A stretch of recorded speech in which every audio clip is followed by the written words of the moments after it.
రేయ్ హాయ్ రా, పర్లేదు కూర్చో. వీళ్ళకి మర్యాద బాగా ఎక్కువైందిరా. ఇంకేంటి విషయాలు? వాడేడురా? ఏరా ఈరోజు ట్రైన్ లేటా? కొత్త ఏముందన్నా, 10 సంవత్సరాల నుంచి మామూలే కదా ఇది. అయినా 2000 సంవత్సరంలో ఫస్ట్ ట్రైన్ మన ఊరికి. ఇప్పటికీ అదే ట్రైన్, ఏ మార్పు లేదు. అప్పట్లో అయినా కనీసం టైంకి వచ్చేది. ఇప్పుడు ఒక్కో రోజు ఒక్కో టైం. చచ్చిపోతున్నారా మనం. చిన్న చిన్న దేశాలన్నీ డెవలప్ అయిపోతున్నాయి కానీ నీరు నేల జనం అన్నీ ఉన్నా మనం మాత్రం ఇలానే ఉన్నాం. మన రాజకీయ నాయకులు దోచుకుంటున్నారన్నా మనల్ని.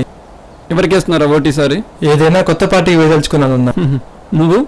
నోట ఎవరికి వేదలుచుకోలేదు. అవును, పోయినసారి ఎవరికేసావు? మనం ఎప్పుడూ అంతే. నువ్వురా? టైం వేస్ట్ అన్నా, అందుకే ఓటు రిజిస్టర్ చేయించుకోలేదు. నువ్వు అంతేనా? ఏంటన్నా అలా అనేసావు? అరే, ఒకడేమో కొత్త పార్టీకి అంట, వీడు ఓటే వీడైతే రిజిస్టర్ చేసుకోలేదు. ఓటు విలువ తెలియని మీలాంటి వాళ్ళ వల్లే కదరా మన రాష్ట్రం, మన దేశం ఇలా ఉండేది.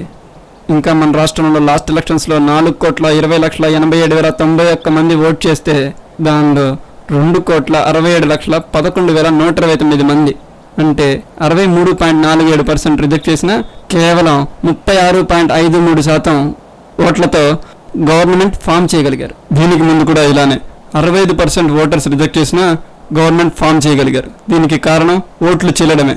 మన దేశాన్ని ఎక్కువ సంవత్సరాలు పరిపాలించిన పార్టీ మనం కోరుకుంటే అధికారంలోకి రాలేదు. ఇది మీకు తెలుసా? తెలియదు. రాజకీయ నాయకుల్ని వ్యాపారవేత్తలుగా, అవినీతిపరులుగా మార్చిన గొప్ప పార్టీ అది. ఇంకా ఈ కొత్త పార్టీలతో ఆ గొప్ప పార్టీ లాభం పొంది మళ్ళీ అధికారం దక్కించుకోవడానికే తప్ప మన కోసం కాదు. అయినా ఎవడికి పడితే వాడికి ఛాన్స్ ఇవ్వడానికి ఇది సినిమా కాదు. మన రాష్ట్రం, మన దేశం సమర్థవంతంగా ఉండాలంటే సమర్థవంతమైన నాయకుల్ని ఎన్నుకోవాల్సిన బాధ్యత మనందరిది. ఇంకోసారి తప్పు చేయకండి.